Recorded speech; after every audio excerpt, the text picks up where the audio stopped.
Buongiorno a tutti, sono molto contento di partecipare, anche se da lontano, a questo bellissimo incontro sostenibilità e creare buoni legami, e mi piace molto quel verbo è, e ora vi spiegherò perché. Mi dispiace di non poter essere lì con voi in presenza a Reggio, ma ci sono stati degli impedimenti, tra cui soprattutto un bambino piccolo che in queste settimane mi rende complicato partire e allontanarmi da Roma. Vengo subito al dunque, perché mi ha colpito molto questo titolo e trovo che sia molto bello insistere sul legame tra la sostenibilità e i rapporti umani, perché noi siamo di solito abituati a pensare che da una parte c'è il rapporto con l'ambiente, con la natura, con le risorse naturali, con le energie da non sprecare, l'acqua da mantenere pulita, l'aria che è troppo spesso contaminata e poi ci sono le questioni umane, i rapporti di amicizia, la vita politica, il lavoro, l'economia, insomma, tutte quelle cose che appartengono alla sfera dell'umano e che per questo motivo noi consideriamo qualcosa di totalmente diverso dal regno vegetale, e animale, dal mondo che ci circonda, verde o blu, insomma, dall'ambiente.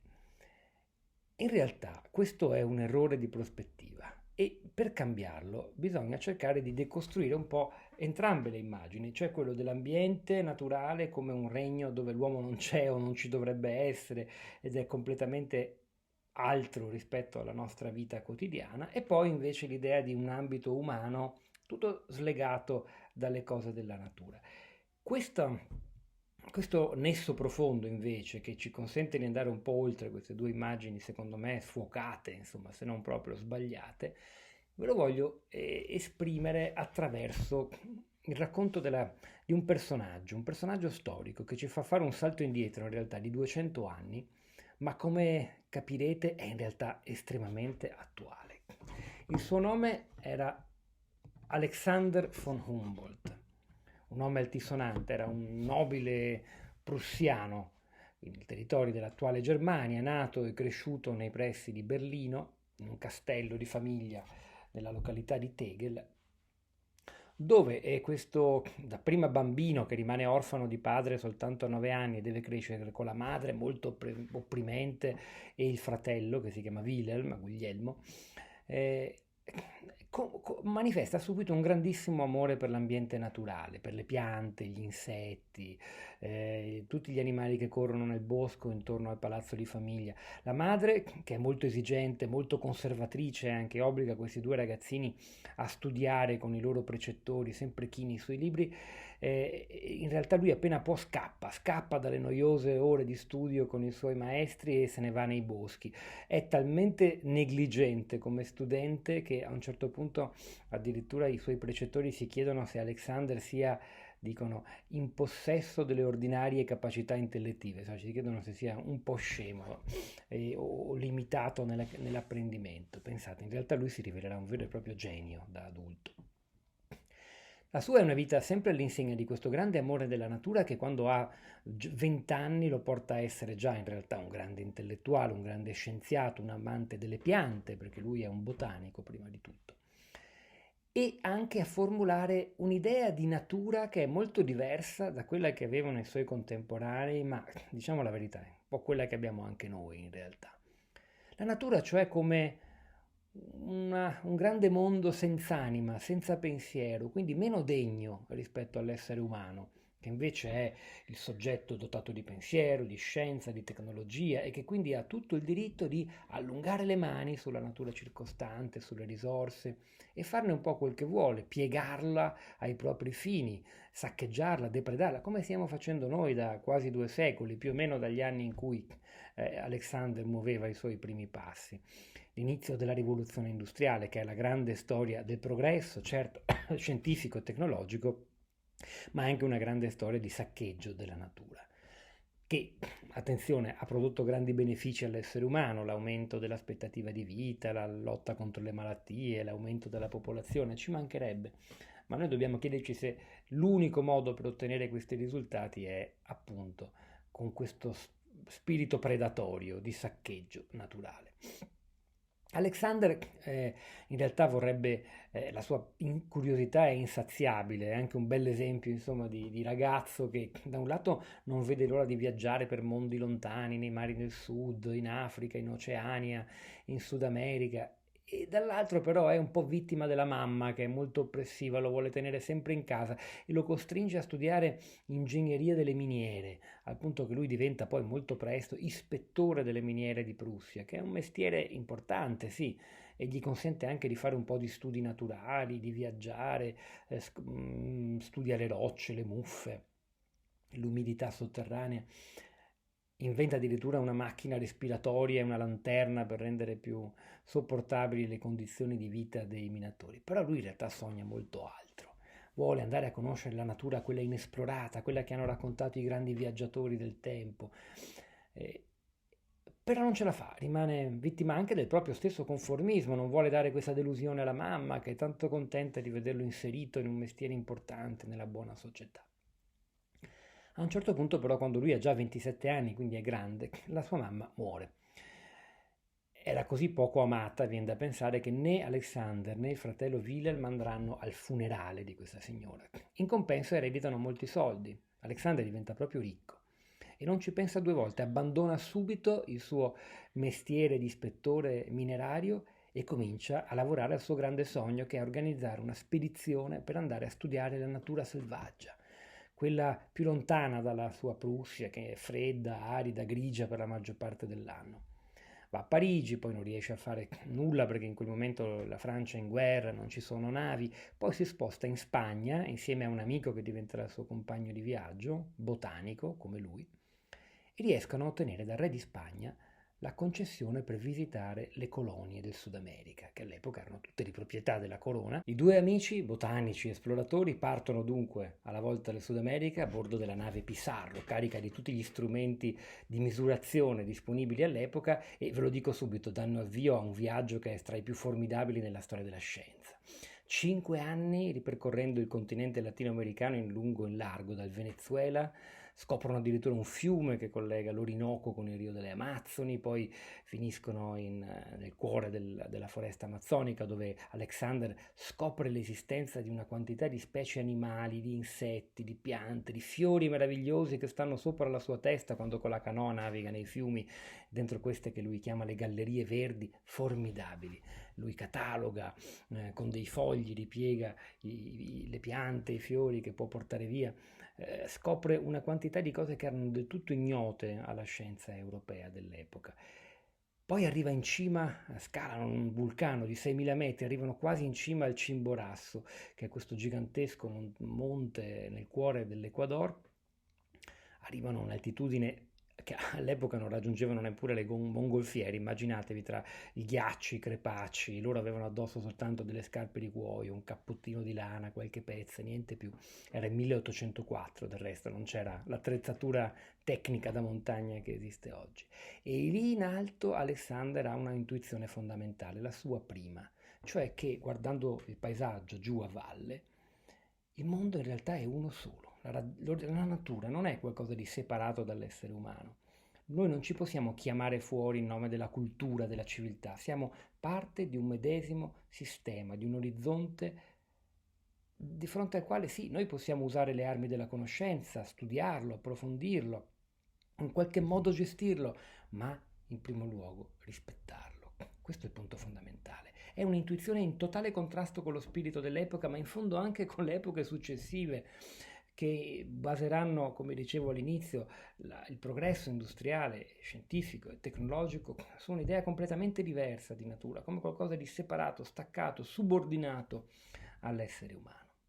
Ora, la storia di Alexander è troppo lunga e la vado subito a concludere, però quello che mi interessa sottolineare, ed è proprio per rinforzare anche il senso del titolo di questo nostro incontro, è che la sua idea di natura, proprio di ecologia, è il primo anche a rendersi conto che l'impatto umano sul territorio, devendo fiumi per esempio per coltivare la terra, può essere deleterio per la salute dei laghi, ma anche per l'inaridimento del suolo. È il primo davvero, quasi con 200 anni d'anticipo rispetto all'ambientalismo contemporaneo, a capire certe cose. Ma oltre a queste, lui ne capisce anche altre di cose. Cioè la sua idea di natura che mette in crisi quella frontiera appunto tra uomo e ambiente che esisteva al suo tempo, mette in crisi anche altri pregiudizi che con la natura non c'entrano niente. Per esempio, viaggiando nella foresta, in Amazzonia, scopre molti popoli indigeni e capisce che non ha alcun senso istituire una gerarchia per cui ci sono delle culture superiori, quella bianca, europea o statunitense, e invece dei popoli indigeni inferiori perché meno sviluppati, meno ricchi, meno forti. Quei popoli indigeni che lui conosce hanno saperi importantissimi, hanno valori, hanno pari dignità. Nello stesso tempo diventa anche un fervente antischiavista perché in questi suoi viaggi attraverso l'oceano vede navi che portano gli schiavi africani verso gli Stati Uniti e capisce che anche quella è una follia. Non ha senso la subordinazione di un uomo ad un altro uomo. Ma altrettanto infondata è l'idea che quella terra meravigliosa che lui sta esplorando, l'America Latina, forse è il primo a farlo con uno sguardo unitario, dalla Venezuela al Cile, possa essere proprietà della corona di Spagna, cioè colonia di un altro paese. Loro hanno visitato l'America Latina solo perché il re gli ha concesso il permesso. È assurdo. È assurdo che esistano delle parti del mondo che sono colonie di altri paesi. Il suo anticolonialismo sarà così importante che quando tornerà poi in Europa alla fine di questo primo viaggio sudamericano, incontrerà un ragazzo, allora sconosciuto, di origini venezuelane, che vive a Parigi, che si chiama Simón Bolívar, che all'epoca non ci pensava proprio al paese d'origine, all'America Latina, e che infarcito delle idee che gli trasmetterà Alexander circa l'assurdità del colonialismo, poi ci ripenserà, tornerà in patria e diventerà il vero eroe di tutte le indipendenze latinoamericane. Lo dirà proprio Bolivar, devo moltissimo ad Alexander e al suo insegnamento anticoloniale. Ora, che c'entrano tutte queste cose? C'entrano perché a queste intuizioni che riguardano il rapporto tra le culture, la volontà di aprirsi al diverso, l'amore per l'altro in quanto altro, non in quanto mi assomiglia, il senso di responsabilità, l'impossibilità di sottomettere una cultura o anche un singolo essere umano ad un altro, vanno insieme alla sua idea della natura. L'ecologia, la scoperta di un intervento antropico sostenibile nell'ambiente, non può essere scisso da un'idea di uguaglianza tra tutti gli esseri umani, dalla convinzione che tutti siamo destinati per natura alla libertà e che non ha alcun senso sottomettere un paese ad un altro, una civiltà ritenuta inferiore ad un'altra ritenuta superiore. Queste idee lo condizioneranno per tutta la vita, lui sarà un nemico anche dei nazionalismi. Pensate, sarà addirittura il primo ad istituire e a organizzare un congresso scientifico a Berlino, convocando centinaia di scienziati da tutto il mondo. Via posta metterà in rete 5.000 scienziati, cioè getterà le basi dell'idea della comunità scientifica internazionale, perché la sua convinzione è che anche il sapere non possa essere rinchiuso dentro le nazioni. È di tutti, è condiviso, è un motore di libertà.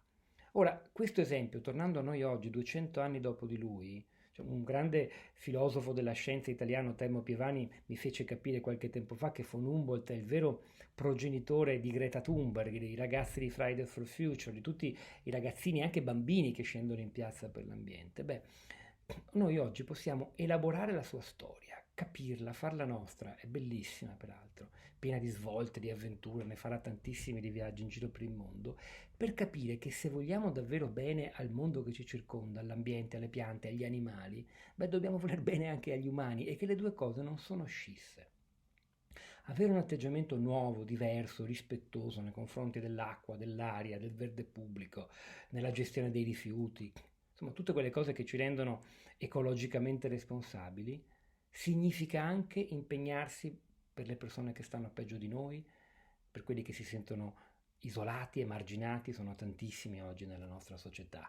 La solitudine, per esempio, è una piaga nazionale, lo ha detto un primo ministro britannico questa cosa, ma vale per tutti i paesi. Cioè non possiamo occuparci solo dell'ambiente, della qualità dell'aria e dell'acqua e quindi in qualche modo della nostra salute, magari con uno spirito egoistico, voltando le spalle ai bisogni degli altri, alle disuguaglianze sociali ed economiche che ci sono nella nostra società. Questo è un messaggio non facile, badate, perché molto ecologismo oggi, soprattutto quello dei più giovani, spesso non la prende in considerazione questa cosa. Devo dire, c'è un testo importante per la cosiddetta ecologia integrale, cioè l'enciclica di Papa Francesco, la Laudato Si, che è uscita nel 2015, che in qualche modo, anche se da una prospettiva diversa rispetto alla mia, queste cose già ce le insegna. Non possiamo occuparci dell'una cosa senza badare all'altra, dell'umano senza badare al naturale o viceversa. Io credo che in questo modo noi possiamo anche lavorare e trovare le basi per creare una comunità più inclusiva, più accogliente. Noi abbiamo bisogno di rapporti pieni, arricchenti, che ci tirino fuori da quell'isolamento che invece è una cifra purtroppo della società oggi. I social network che sì, ci illudono di metterci in rapporto con tante persone diverse allo stesso tempo, però in realtà ci rendono schiavi della nostra immagine digitale, no? Non sono rapporti veri, appaganti, questo vale soprattutto per i ragazzi. E poi ci sono isolamenti materiali prodotti dalla povertà, prodotti dalla qualità della vita nelle periferie, dalla mancanza di trasporti, dall'accesso a tanti servizi. Insomma, la vita è complicata e c'è nella società una tendenza a separare, a dividere, a penalizzare chi ha di meno. Noi abbiamo bisogno di contrastare tutto questo e di sentirci finalmente parte di una comunità, di sottrarci a quella terribile, apparentemente inesorabile spinta a isolarci, a chiuderci ciascuno nel proprio guscio individuale, personale, facendosi solo i fatti propri, magari con le poche persone intime, ma niente più. Noi siamo parte di una comunità più ampia. E lo siamo per natura. I filosofi greci, il grande Aristotele diceva che l'uomo è un animale politico. Per rispettare questo dobbiamo aprire il guscio dentro cui invece vorremmo richiuderci per proteggerci dal mondo esterno. Andare fuori occupandoci insieme di ciò che condividiamo, lo spazio, eh, la città, la natura che ci circonda. Quello è essere presenti e cittadini. E badate, se non siamo buoni cittadini non saremo mai nemmeno veramente felici, non si può essere felici fregandosene, è una felicità farlocca, fasulla, quella che ci viene spesso venduta e propinata all'insegna dell'egoismo. Non è morale un moralismo il mio, semplicemente un riconoscimento del fatto, basato anche sul pensiero dei grandi filosofi, che non ha senso perseguire una felicità che non sia condivisa e che non sia incentrata sulla cura, la cura di noi stessi, delle nostre emozioni, dei nostri desideri, ma anche la cura dei rapporti con gli altri e la cura del contesto in cui la nostra vita si svolge. C'è un passaggio bellissimo lo stesso filosofo che ho appena citato, Aristotele, quando parla dell'amicizia, che lui definisce nella maniera migliore come la messa in pratica della felicità, perché per lui, come per gli altri greci, l'amicizia non è una cosa privata tra pochi intimi, è proprio la materia di cui è fatta la città. Dice è il cemento della polis, la polis è la città per i greci. Non c'è comunità senza amicizia. Addirittura Aristotele giudica le varie forme di governo cittadine in base all'assenza o presenza di amicizia tra i concittadini. Noi su questo dobbiamo lavorare, sull'idea che quando usciamo di casa incontriamo delle persone che sono dei potenziali amici, con i quali non si tratta semplicemente di divertirsi un po', passare il tempo libero, ma rispecchiarsi l'un l'altro per arrivare finalmente a conoscersi. L'unico modo che io ho per conoscere davvero me stesso, per scoprire chi sono, è il rispecchiarmi nell'amico. Da solo non arrivo da nessuna parte, aprendoci a loro, agli altri, agli amici che abbiamo e a quelli che potremo avere, i potenziali nuovi, diversi. E in questo modo disporci a realizzare qualcosa che altrimenti rischia di rimanere inespresso dentro di noi, ovvero una natura eminentemente politica. Credetemi, anche chi se ne frega della politica in realtà è un animale politico e cioè dobbiamo cercare di non dimenticarlo mai questo. Questo è, l'abbiamo iscritto nel nostro destino, nella nostra natura, nel nostro DNA probabilmente, direbbero gli scienziati e i genetisti.